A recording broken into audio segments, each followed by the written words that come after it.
Hello and welcome back to the Deep Topics podcast with Shaun. And this is your host. I'm your host. And it's been a while since I've seen you. A lot has been going on since then. And we're in a new season. I'm going to call this season two. So if you're new to the podcast and you'd like to see more, then make sure to subscribe on the channel that you're watching or listening to this on. And it's available on Spotify. It's also available on YouTube. So I would really appreciate your support. Subscribe for more. And if you haven't caught up with 12 episodes of season one, then make sure to revisit season one on the Deep Topics podcast with Shaun YouTube channel and catch up on what's been going on from June to August of this year.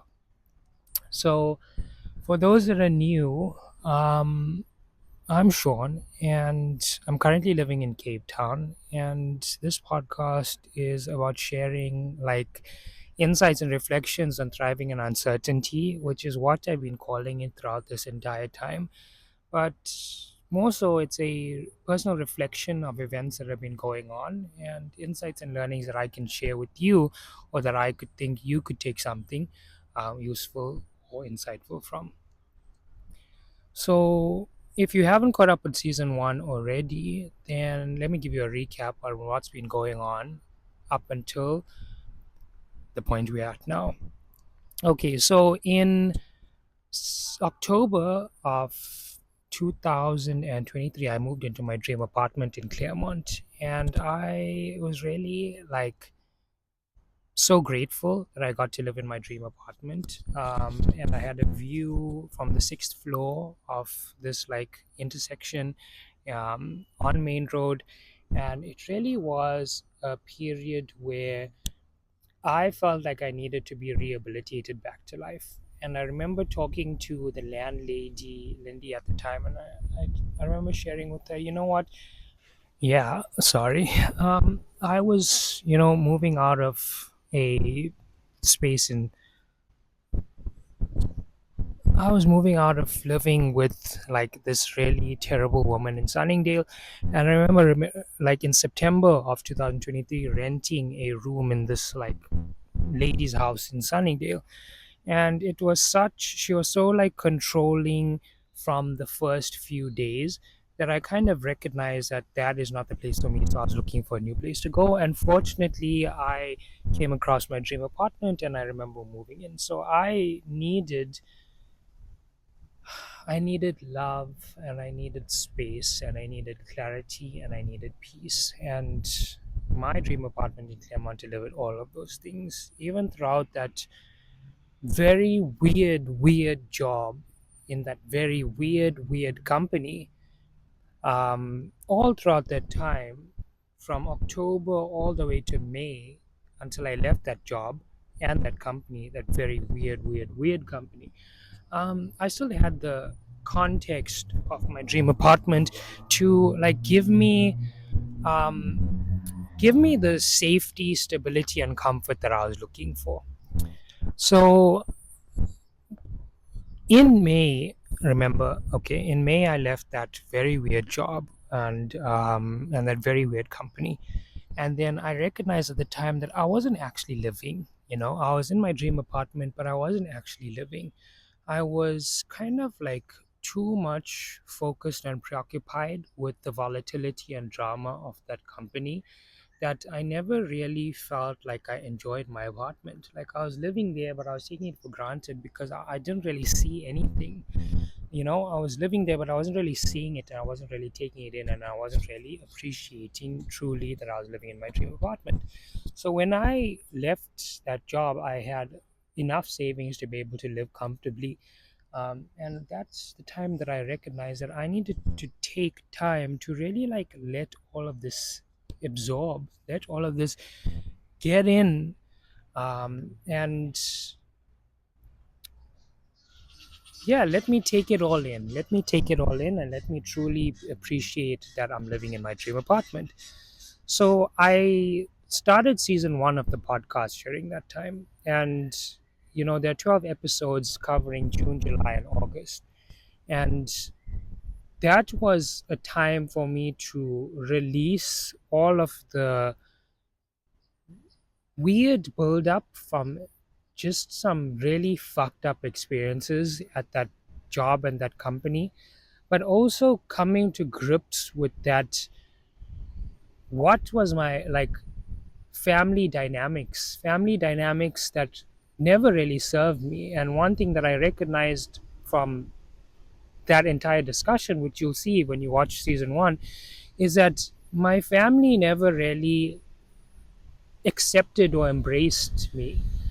And all throughout that time, I reasoned it and I rationalized it and I explained it as to like, oh no, that's just how things are.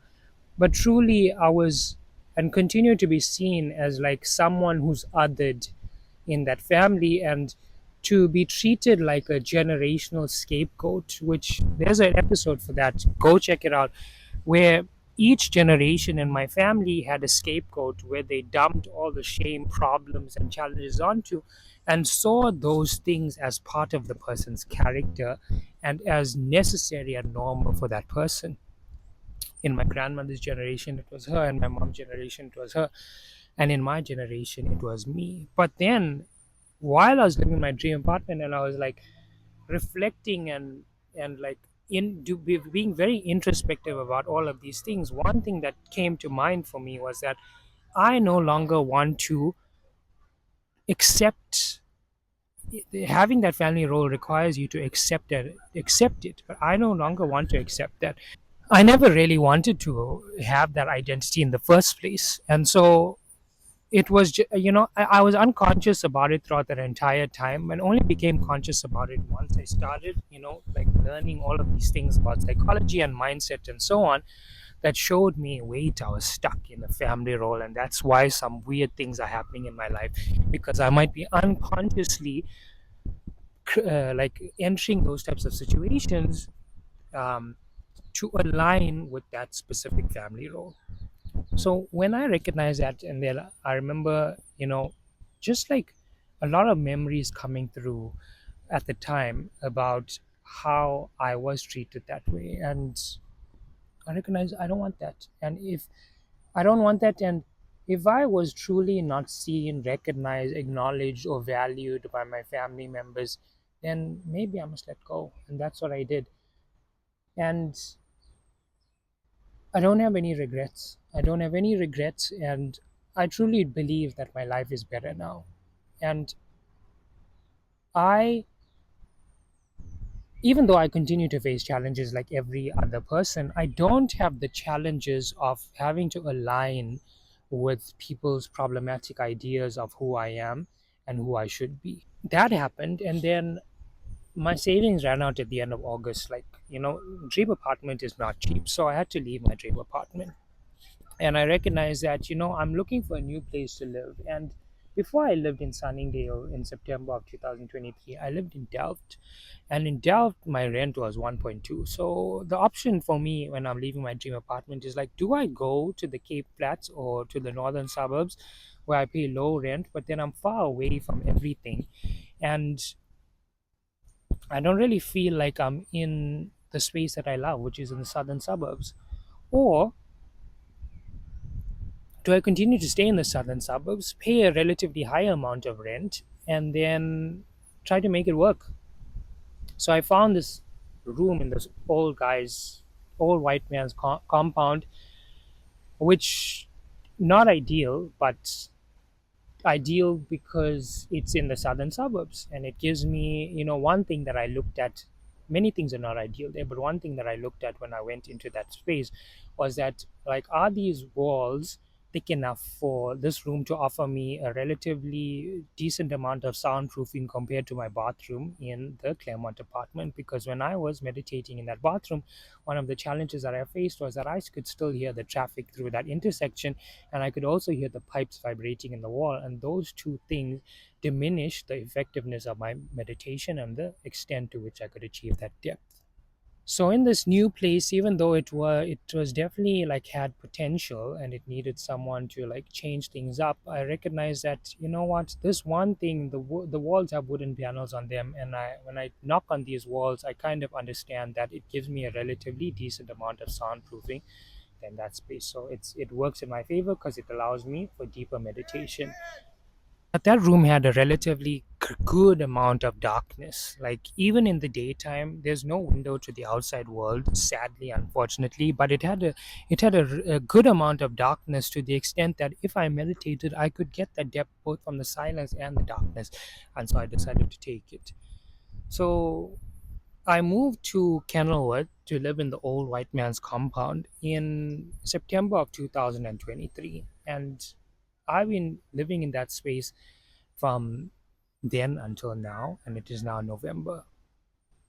And when I first got into that space, I experienced depression, but it was not like a heavy depression, it was a milder depression. And that depression was mostly centered around, is this what my life is? Where I'm in a room that doesn't have a window to the outside world, and, you know, like the bathroom and kitchen are in the main house, and my income is not where I want it to be, and I don't have natural light entering my room, and it has a weird smell, and there are cockroaches, and all of these things. I got into that depression, and then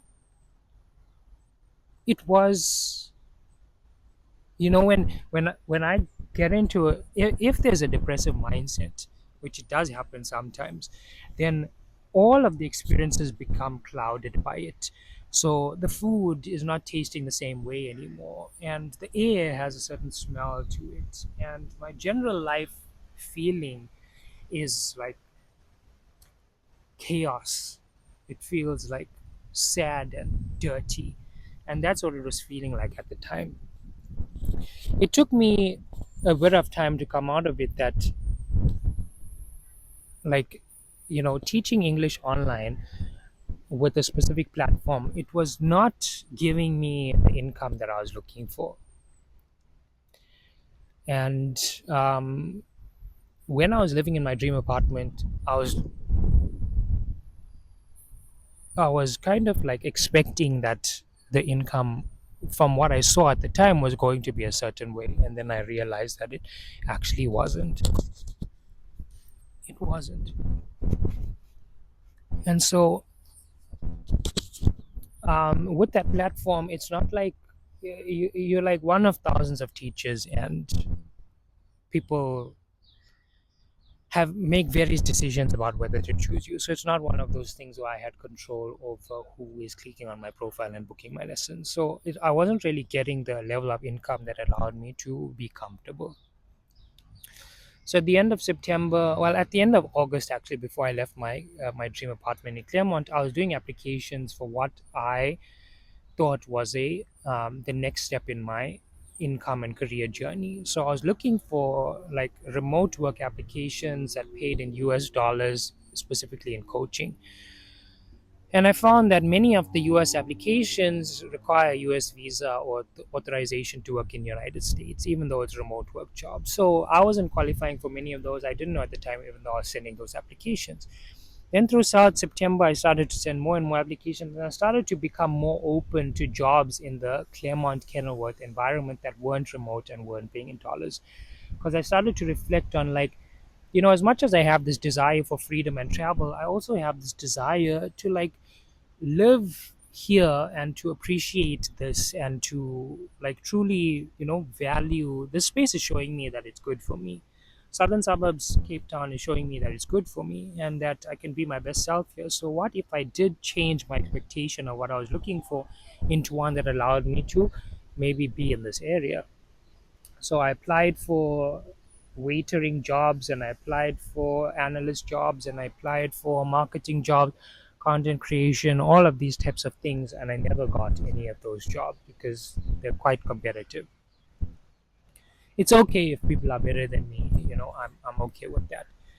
And then I saw a job. I found a platform called JobJack, and I saw a job for like McDonald's on it. So McDonald's crew member. I thought to myself, okay, this is in Cavendish Square, and I love Claremont so much. I'm in Cavendish Square very often. What if I actually? Would it be a dream come true if I worked in Cavendish Square? Would it be a dream come true if I worked in Cavendish Square and I was in Claremont almost every day? It would be a dream come true.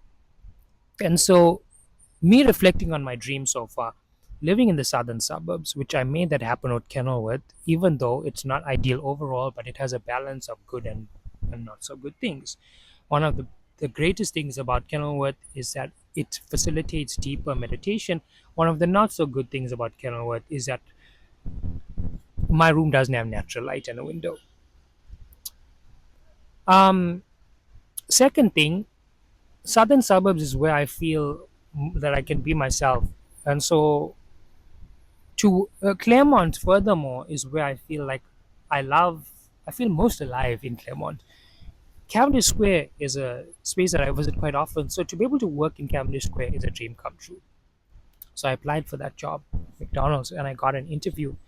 And then I remember going for that interview, and then like the manager asked me, like, you have all of this experience, professional experience, and you want to come work here. And I was very much in humility mode, and you know what, these jobs are not working out for me, let me try this one. Because dream come true number three, when I was 14, I wanted to be a chef, and teachers and family advised me against that and told me, you know what, you have the potential, you're too smart for that, you have the potential for other things. I ended up going into maths, physics, finance, all of those types of things, graduating with finance. Then this, like, completely missing the food train. So I thought to myself, what a wonderful opportunity, even though it's part time and pay is relatively low, it's food service, you know what you're getting into. But then dream number three, let me explore food service, because that was the dream at some point. Let me explore food service. Dream number four, when I was in that weird job in that weird company, they did like this medical day, health day, whatever, and I found out that I got my blood pressure is high. So something's going wrong here. I know that it's not my food because I'm eating healthy, and my salt and like fast food intake was relatively low. So what is it? Is probably my low level of physical activity. So what if I took a job that had a high level physical activity, and looking like working in a restaurant, like you have to move around all the time. You're always on your feet, and all of these stations require you to move your upper body, and that's very different from sitting at a desk all day. So I was like, dream number four, my job is physical activity. So four dreams in one led me to McDonald's. Four dreams in one led me to McDonald's. And so I have a part time job at McDonald's. And I like the job. I can say that for the first time in a long time, I like that my body is involved in the offering of the labor. And that, yes, it is a physical exertion. And yes, it does lead to fatigue. But I don't mind. And every day is different. All of those jobs applications say every day is different, but in this case every day is different, because even though you have the same recipe, the burger never really is made the same way each time. You're a human. Maybe the cheese will be a millimeter to the left today and a millimeter to the right tomorrow. So yeah, every day is different, and I'm really grateful for the space that I'm in right now in my life. And I'm sitting in a park. I'm sitting in Ardeen Gardens in Claremont, and I thought to myself, where do I want season two to be recorded? Because season one was in such a beautiful location in my dream apartment, and it looks like season two can be recorded in a park because itself is beautiful. There are like trees everywhere, and it's just nature green, and I love that. I love nature green scenery and all of those types of things. So let's take a break for a moment. Um, Let me give you a recap so far. In September of 2023, I moved out of Delft and into Sunningdale to live in this white woman's room. And this white woman was a bitch from hell. And she was very controlling. So within like the first 3 days, I knew it wasn't for me. I was ready to move out.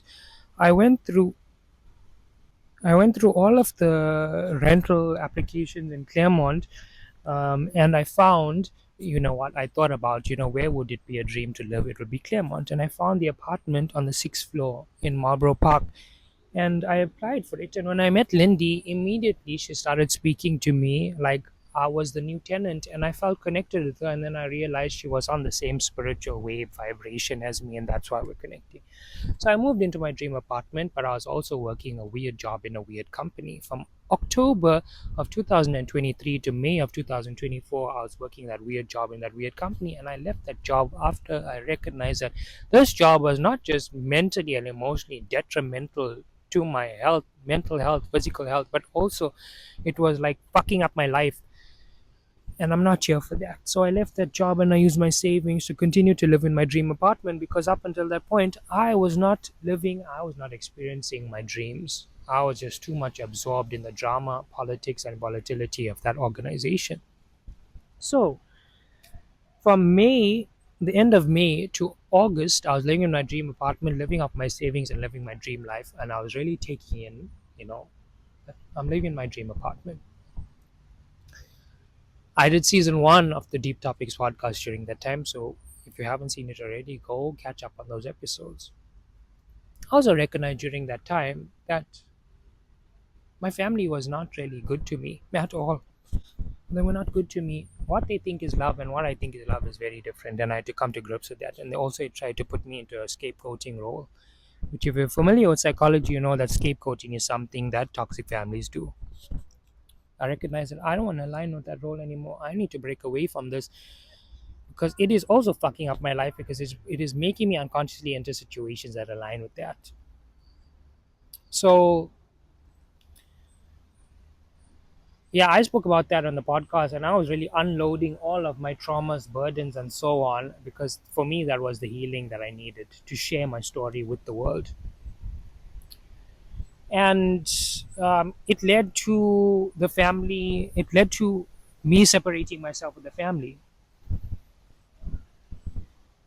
So at the moment, I am in the space where after August, my I couldn't afford the rent anymore because my savings had run out, and so I needed to move. So I thought about where do I need to move, and I chose Kenilworth because I love the southern suburbs. I'm renting a room in Kenilworth. There are factors that are not so ideal, and there are factors that are ideal. Overall, it's a balance, and I'm grateful for that balance. And then I thought about, well, teaching English online was not so much delivering the income that I thought it would, and so I needed to find a job. And many applications did not work for the high income skill set, but for the low income skill set of the offering of physical labor, I was successful in getting a job at McDonald's. And I got a job at McDonald's at my favorite suburb, Claremont, in my favorite shopping center, Cavendish Square. So it is also a dream come true. And another dream come true is that I've always wanted to work in food service.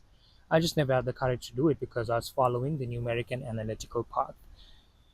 I recognized, when I decided in 2020 to follow my dreams, I recognized part of art is food. And that's why I am a good cook at home, and I could be a good cook in the restaurant, and I could be doing physical activity as part of my work. So right now I'm sitting in a park recording season 2, episode 1 of the Deep Topics podcast with Shaun.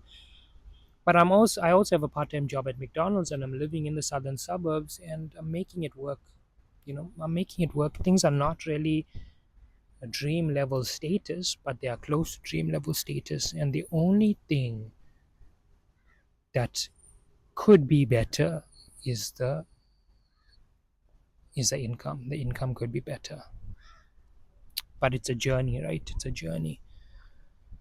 So we've recapped so far where I am at the moment, and I decided that a park is very much ideal to record season 2 of the podcast. So yeah, I'm hoping that you enjoy it, enjoy the scenery as I enjoy sitting in the sun, because it's my Cape Town summer. If you've seen my Instagram, I'm doing Cape Town summer, and Cape Town summer is all about me experiencing Cape Town as a tourist, even though I've lived here for 9 years. But I recognize that I started taking Cape Town for granted at some point when I got lost in studying, and I got lost in work, and I got lost in like moving around the country, figuring out which work is for me, and just doing a lot of things. And then not balancing enough of that with where what's good for me, what's right for me, and where do I feel comfortable.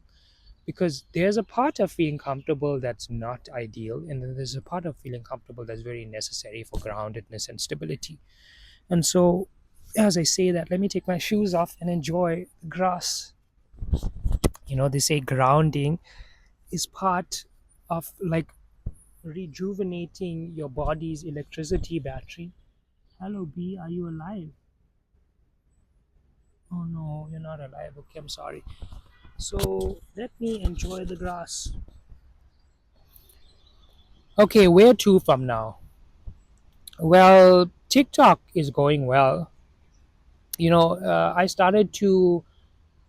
I've been making TikTok videos from like 2022, I think, and I was in my spirituality, meditation era, coaching era from 2022, and my page grew by maybe like 100 to 200 followers over 2 years. And then I recognized that, you know what, TikTok doesn't need to be my business. It can be my personal expression of the context. It doesn't need to be an expression of the context featuring me. Because prior to that, it was an expression of meditation and spirituality featuring Shaun. Now it's Shaun featuring whatever's going on. And because McDonald's is going on, that's what I'm making content about. And if you're watching this, and many people appear to be loving that content, so I'm recognizing that, you know what, being entertaining was not really something that I felt like was me. So I'm not doing comedy sketches and I'm not dancing on the internet. And then being inspiring was not like resonating and landing with the audience. So it got traction, it didn't get enough traction, it didn't really take off. But I really like honed my short form content skill by making those hundreds and hundreds of videos about various spirituality, meditation, psychology concepts that I thought were necessary to share at the time, and they were necessary to share at the time. Now working at the part-time job at McDonald's, and I can create content about my life, like what's it like to work here, and what's the food like, and do you get benefits, and then telling people how to apply for the job, and like daily vlogs, I'm walking to work, and you know what the hacks for vegetarians for McDonald's, and all of these types of content that I'm recognizing that there's really is helpful and insightful things that I can share that are not really like groundbreaking, you know, but they are useful and they are helpful, and I don't have to like reach too far to make helpful content. I can make helpful content with what I know and where I am. So I've been doing that, and I'm grateful that you're loving that content, and I'm grateful that one of those videos got 150,000 views of me talking about do I get a free meal as an employee, and I'm like, wow, okay, I didn't know you were interested in that. Um, and I see this other one taking off for how to apply for the job. I made sure to make that one very insightful. I even put like a screen recording of going to the website, showing how to apply and all of that, because I recognize like people are hungry for like knowledge. You want to know how to do things, and you didn't know before. Like I didn't know where to get the McDonald's job, because when I Google McDonald's careers, I go to that website and no jobs are there. And then only did I learn later that they put their jobs on a third party website called JobJack. Not only that, but JobJack has jobs for like Pep and Pick and Pay and Woolworths and all of these other things. So I didn't know that, and now I know. So going forward, it's working on my income. Firstly, um, it might be more income from the same source, or it might be more sources of income.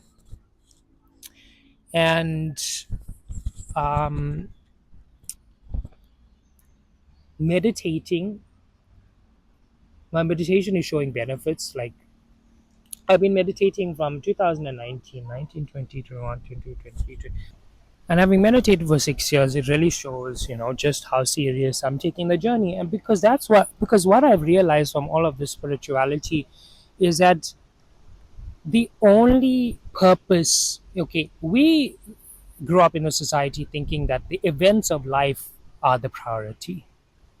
But when you start to be involved in meditation and spirituality, you start to see that the events of life are secondary to the primary purpose, which is the expansion of consciousness and the recognition and realization of one's true identity. Now, there have been too many texts and teachers and content showing us that the true identity is not the human, it is something called spirit. And I know spirit is very ambiguous and vague, but in 2024 context, spirit is consciousness.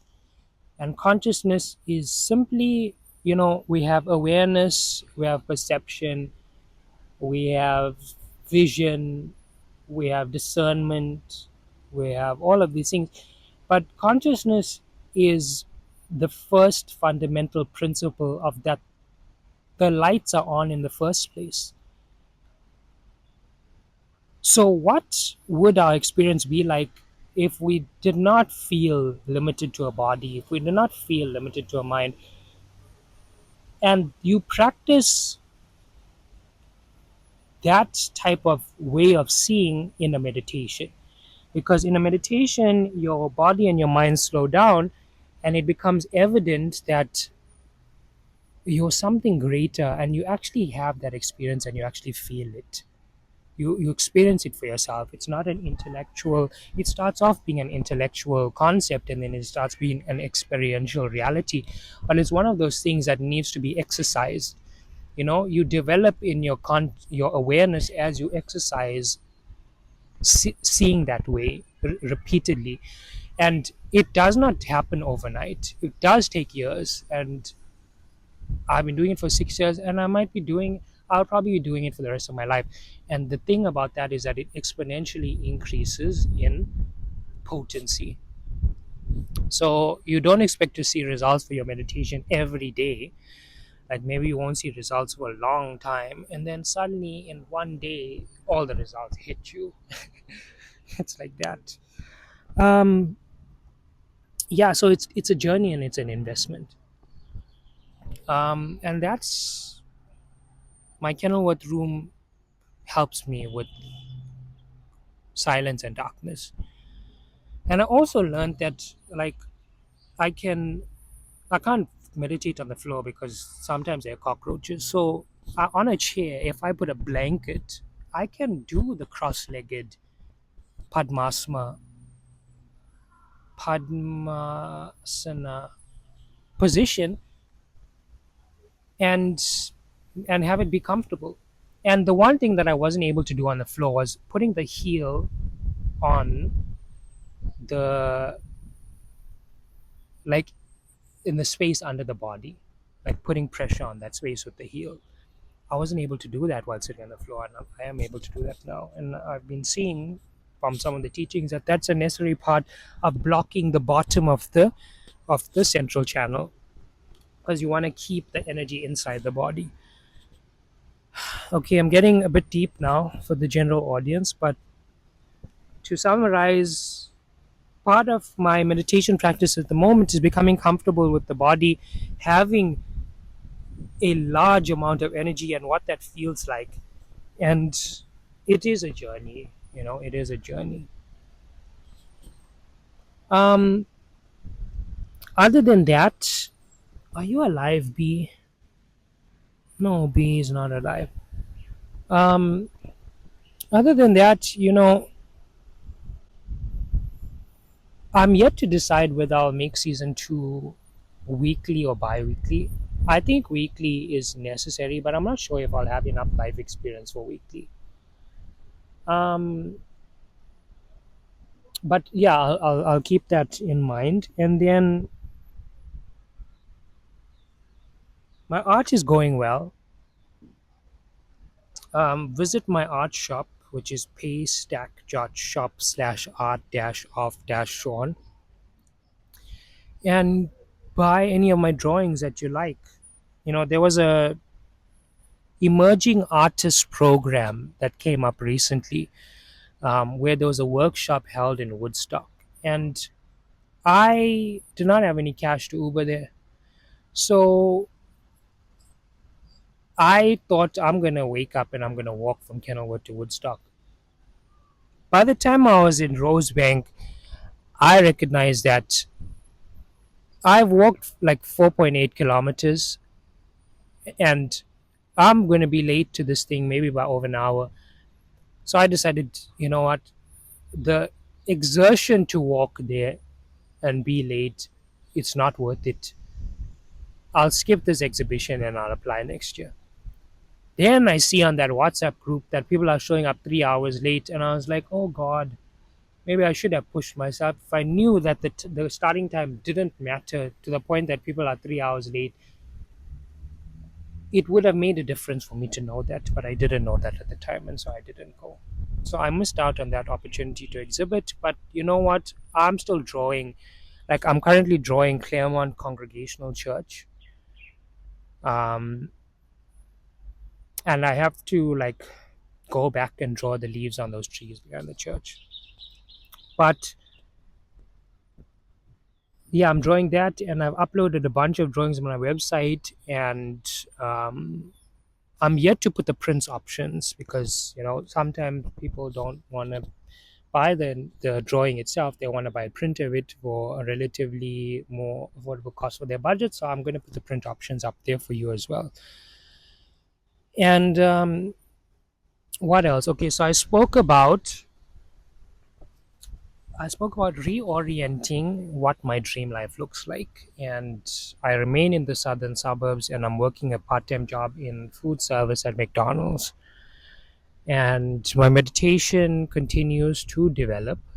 And I am still creating art because that's very necessary for my mental health and my vitality and my expression. And I guess it's also my additional income source. And TikTok. TikTok videos are another creative form of expression that's also educational and insightful. So I'm ensuring that my life is looking like a portfolio of various things that each have their own weighting and balance. And in that way, I know that the thing I'm maximizing, the return that I'm maximizing with this portfolio is depth of meditation. But the factors around maximizing that involve income, involve art, involve work, involve physical activity, and so on and so on. So the portfolio, it has its balance, and the priority going forward, it's to increase the income because as much as I'm continuing to live my dream life in a different context, it's still it's still I'm still longing for greater freedom of income because I am constrained at the moment. I'm constrained by the amount that I have access to, and my needs and goals and dreams surpass what my current value is, what my current income is allowing me. So that's something that I must keep in mind going forward.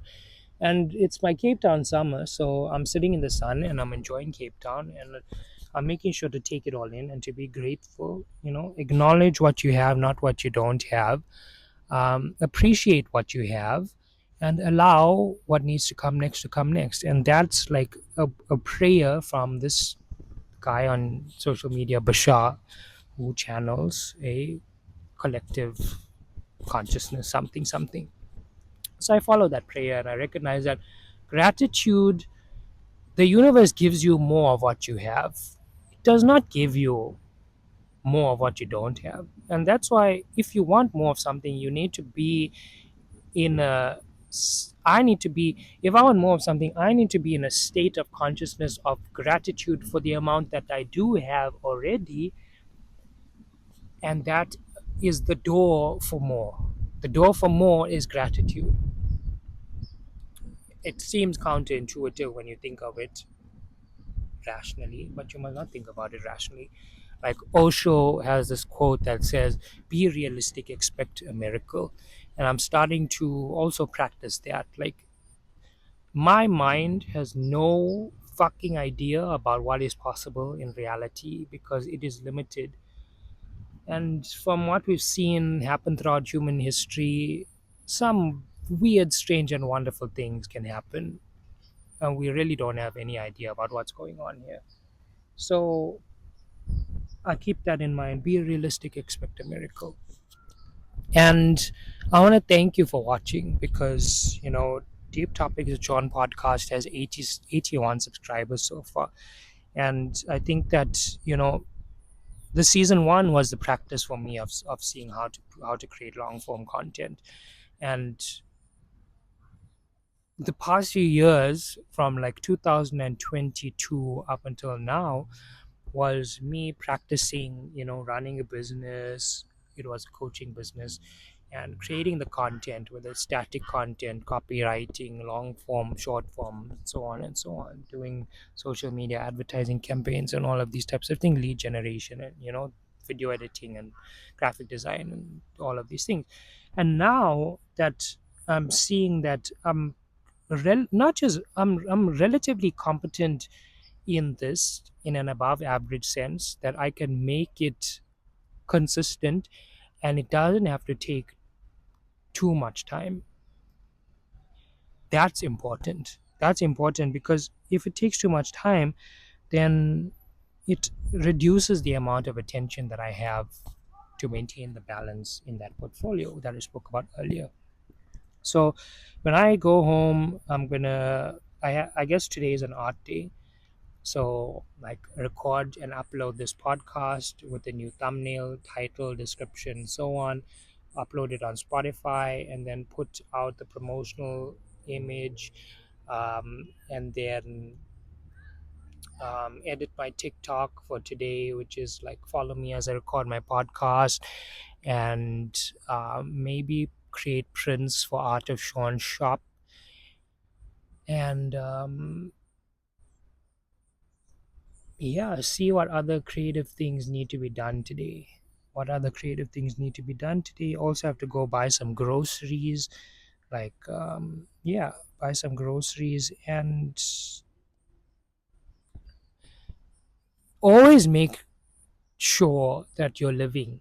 Like I was doing a TikTok live today, and someone mentioned to me that they were working 6 days a week full time from open to close, and they felt like they never got to see home. And I thought to myself, like, so many of us get lost in that mindset of work that we forget that we are alive and that there's more to be done here than offering your labor.